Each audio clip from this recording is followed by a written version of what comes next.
À notre époque, une époque où les tentations sont à chaque coin de rue, où on ne passe pas une journée sans voir quelque chose qui peut nous irriter ou totalement nous bouleverser. On voit des gens qui se permettent de dire des choses qu'Allah déteste énormément. Des personnes qui s'exposent à un terrible châtiment. Les gens ne savent pour la plupart absolument pas ce qu'ils font et ce qu'ils disent. Pourtant, ces paroles et actions qu'ils font tout au long de leur vie peuvent leur valoir des regrets infinis. En surfant sur internet ou tout simplement en sortant dans la rue, on voit des choses totalement contraires à l'islam, faites par des musulmanes et des musulmans. Que doit donc faire le musulman dans cette situation? Comment se comporter lorsqu'on voit quelqu'un qui commet un péché, qui peut causer sa propre destruction? Tout d'abord, rappelons-nous de ce hadith rapporté par Muslim. Le prophète sallallahu alayhi wa sallam a dit « Celui d'entre vous qui voit un mal, qu'il le change par sa main. S'il ne peut pas, alors par sa langue. Et s'il ne peut pas, alors avec son cœur. Et ceci est le niveau le plus faible de la foi. » C'est-à-dire qu'il faut au minimum ne pas aimer un péché ou une mauvaise chose lorsqu'on la voit. Et comme l'a dit le prophète alayhi salatu wa salam, la religion c'est le bon conseil. Et il est donc très important et dans certains cas obligatoire de réagir lorsqu'on voit un mal. En sachant cela, une question se pose. Pourquoi lorsqu'une musulmane ou un musulman fait un rappel, appuyé de preuves et avec bienveillance à un autre, celui-ci lui répond violemment « Mais arrête de me juger !»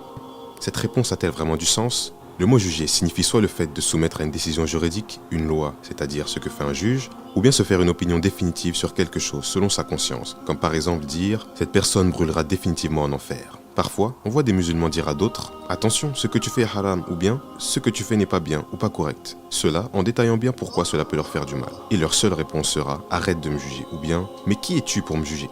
Jamais un rappel n'a été un jugement. Un rappel accompagné de preuves est fait avec sagesse, et qui plus est pour le bien de la personne rappelée. En plus de ça, la parole la plus détestée d'Allah est celle d'un homme à qui on dit « crains Allah », et celui-ci lui répond « mais occupe-toi de toi ». Alors, n'évitons pas les rappels par des paroles telles que « seul Dieu peut me juger ». Une parole popularisée par un rappeur qui agissait dans un sens totalement opposé à ce que notre noble prophète alayhi salatu wassalam nous a enseigné. Prenons les rappels lorsqu'ils viennent à nous, car il faut sans cesse nous améliorer, et du maximum de péchés nous devons nous éloigner. Le mauvais jugement est le fait de trancher définitivement sur une personne. Par exemple, un tel fait un péché, donc il est totalement condamné à l'enfer. Ceci est une énorme erreur. Et nous sortirons bientôt une vidéo, Inch'Allah, sur 3 magnifiques histoires de personnes dont le repentir était inespéré, jusqu'à ce qu'Allah ne les ait magnifiquement guidés. On entend aussi, il fait un péché, alors c'est un mécréant. Ceci montre bel et bien que certaines personnes ne réfléchissent pas avant de parler, et ne savent pas à quel point est grave ce qu'ils viennent de prononcer. Nous savons grâce à un hadith rapporté par Bukhari et Muslim que celui qui traite un musulman d'ennemi d'Allah ou de mécréant, son accusation se retourne contre lui. Et dans un autre hadith, traiter son frère de mécréant est comparable à l'avoir tué.